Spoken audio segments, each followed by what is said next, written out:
Kumusta mga kaibigan? Sa video na to ipapakita ko kung paano madaling makahanap ng plantera bud at magpatawag ng boss.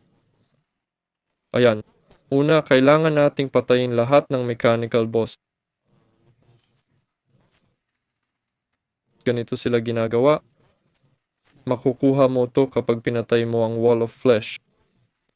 Ganito ang mangyayari sa impyerno. Itapon ang voodoo guide doll sa lava.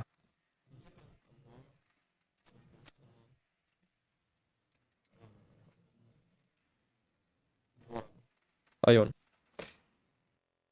Sa gubat, sa loob ng kuweba, gumawa ng farm at gawin ang dapat gawin. Pagkapatay sa lahat ng mechanical boss at wall of flesh, balik ka dito.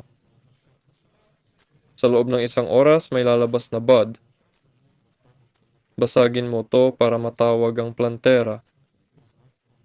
I-connecta ang mga linya para tumubo ang damo. Dito lang lalabas ang bud. Yun lang yon. Mag-like at mag-subscribe sa channel ko. Ayos lang lahat. Good luck sa inyo. Paalam sa lahat.